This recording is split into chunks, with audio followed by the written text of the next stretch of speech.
78ನೇ ಸ್ವಾತಂತ್ರ್ಯ ದಿನದಂದು ವಿವಿಧ ಕಾರ್ಯಕ್ರಮಗಳು ಮತ್ತು ಧ್ವಜಾರೋಹಣ.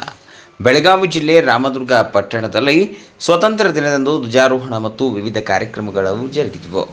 ರಾಮದುರ್ಗ ಪಟ್ಟಣದಲ್ಲಿರುವ ವಿದ್ಯಾಚೇತನ ಮುಂಭಾಗದಲ್ಲಿರುವ ಮಳಿಗೆಯಲ್ಲಿ ಕಾರ್ಯನಿರತ ಪತ್ರಕರ್ತರ ಧ್ವನಿ ಸಂಘಟನೆ ನೂತನವಾಗಿ ಕಾರ್ಯಾಲಯ ಉದ್ಘಾಟನೆಯಾಗಿದೆ ಮತ್ತು ಕಾನಿಪ ಧ್ವನಿ ಸಂಘಟನೆ ತಾಲೂಕು ಅಧ್ಯಕ್ಷ ಧ್ವಜಾರೋಹಣ ನೆರವೇರಿಸಿದರು. ಈ ಸಂದರ್ಭದಲ್ಲಿ ಕಾನಿಪ ಧ್ವನಿಯ ಸಂಘಟನೆಯ ತಾಲೂಕು ಪದಾಧಿಕಾರಿಗಳು ಮತ್ತು ಸದಸ್ಯರು ಉಪಸ್ಥಿತರಿದ್ದರು.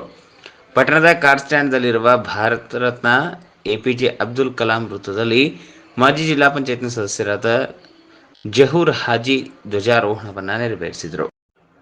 Bharat Ratna doctor APJ Abdul Kalam social welfare ಅಸೋಸಿಯೇಷನ್ನ ಅಧ್ಯಕ್ಷರು, ಪದಾಧಿಕಾರಿಗಳು ಮತ್ತು ಸದಸ್ಯರು ಉಪಸ್ಥಿತರಿದ್ದರು.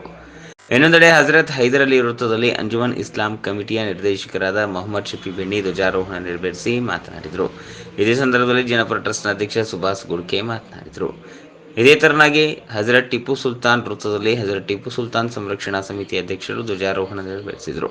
ಈ ಸಂದರ್ಭದಲ್ಲಿ ಹಜರತ್ ಟಿಪ್ಪು ಸುಲ್ತಾನ್ ಸಂರಕ್ಷಣಾ ಸಮಿತಿ ಸಂಘದ ಪದಾಧಿಕಾರಿಗಳು ಮತ್ತು ಸದಸ್ಯರು ಮತ್ತು ಅಂಜುಮನ್ ಇಸ್ಲಾಂ ಕಮಿಟಿಯ ಅಧ್ಯಕ್ಷರಾದ ಶಬೀರ್ ಖಾಜಿ, ಖಜಾಂಚಿಯಾದ ಬಶೀರ್ ಅಹಮದ್ ರೋಣದ್, ಹಟೇಲ್ ಸಾಬ್ ಪಣಿಬಂದ್, ರಸೂಲ್ ಖಾಜಿ ಮತ್ತು ಕಾನಿಪ ಧ್ವನಿ ಸಂಘಟನೆಯ ಎಲ್ಲ ಪದಾಧಿಕಾರಿಗಳು, ಸದಸ್ಯರು ಮತ್ತು ಇನ್ನಿತರರು ಉಪಸ್ಥಿತರಿದ್ದರು.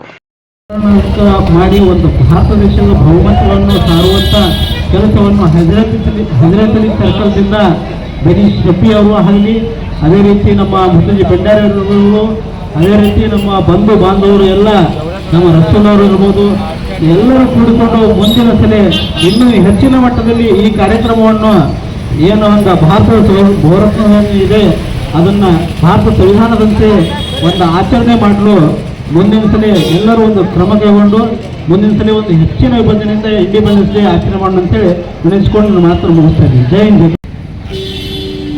आज टीपू सुल्तान के कमेटी वालों ने 15 अगस्त झंडे को लहरा कर और खुशी का काम किए हैं। मैं इस जलसे में तमाम लोगों को स्वागत करते हुए और ये जो 15 अगस्त स्वतंत्र के लिए हमारे देश में महात्मा गांधी जी, सुभाष चंद्र बोस, मौलाना अबुल कलाम आज़ाद, ये सब मिलकर हमारे देश को आज़ाद किए हैं। यहाँ पर हर कास्ट के लोग हंसते खेलते मिलजुल कर इस 15 अगस्त को मनाते हैं। हर साल इस एक हिंदुस्तान में एक बड़ी ईद है। इस ईद को हर इंसान खुशी से झंडे को लहराता है। इतना बोल कर मैं इसको बताऊँगा। अस्सलाम वालेकुम। मैं हजरत टीपू सुल्तान कमेटी का अध्यक्ष तरफ से अगस्त 15 का सब लोगों को बधाई देता हूँ। ಅಸ್ಸಲಾಮು ಅಲೈಕುಮ್. ಎಲ್ಲರಿಗೂ ನಮಸ್ಕಾರ. ಇವತ್ತು ಭಾರತ ದೇಶದಲ್ಲಿ 78ನೇ ಸ್ವಾತಂತ್ರ್ಯ ದಿನಾಚರಣೆಯನ್ನು ಆಚರಿಸಲಾಗುತ್ತಿದೆ.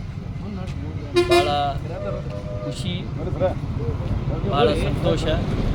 ಎಲ್ಲರೂ ಕೂಡ ಪ್ರತಿಯೊಬ್ಬ ನಮ್ಮ ಭಾರತ ದೇಶದ ನಾಗರಿಕರು ಈ ಸಂಭ್ರಮಾಚರಣೆಯಲ್ಲಿ ಭಾಗವಹಿಸಿ ಒಂದು ಒಳ್ಳೆಯ ಸಂದೇಶವನ್ನು ಕೊಡಬೇಕಾಗಿರುವಂಥ ದಿನ ಇದು. ಭಾಳಷ್ಟು ಜನ ಸ್ವಾತಂತ್ರ್ಯ ನಮಗೆ ಸಿಕ್ಕೇ ಇಲ್ಲ ಅನ್ನೋಂಥ ಥರ ವರ್ತಿಸ್ತಾ ಇದ್ದಾರೆ. ಯಾಕಂದರೆ ಇದರಂಥ ದೊಡ್ಡ ಹಬ್ಬ ನಮ್ಮ ದೇಶದಲ್ಲಿ ಯಾವುದೂ ಇಲ್ಲ. ಇರ್ಬೋದು ಅವ್ರವ್ರ ಧರ್ಮದಲ್ಲಿ ಅವ್ರವ್ರ ಹಬ್ಬಗಳ ಆಚರಣೆ ಇರ್ಬೋದು, ಆದರೆ ಇವತ್ತಿನ ದಿನ ನಮ್ಮ ದೇಶಕ್ಕೆ ಇಂಥ ಒಂದು ದೊಡ್ಡ ಹಬ್ಬದ ದಿನ ಯಾವತ್ತೂ ಕೂಡ ಸಿಗೋದಿಲ್ಲ ಅಂಥೇಳಿ ನಾನು ಹೇಳಕ್ಕೆ ಇಷ್ಟಪಡ್ತೀನಿ. ಕೆಲವೊಬ್ಬರು ನಮ್ಮ ದೇಶದಲ್ಲಿ ಏನೇನೋ ಪಿತೂರಿಯನ್ನು ಮಾಡಿ ಜನರನ್ನು ವಿಚಲಿತಗೊಳಿಸ್ತಾ ಇದ್ದಾರೆ. ಅದಕ್ಕೆ ಎಲ್ಲರೂ ಮೊಹಬ್ಬತ್ ದುಕಾನ್ ತೆಗಿಬೇಕು. ಈ ಸ್ವಾತಂತ್ರ್ಯ ದಿನಾಚರಣೆಯನ್ನು ಭಾಳ ವಿಜೃಂಭಣೆಯಿಂದ ಆಚರಿಸ್ಬೇಕಂತಲೇ ಎಲ್ಲರಲ್ಲಿ ಕಳಕಳಿ ವಿನಂತಿ ಮಾಡೋದು.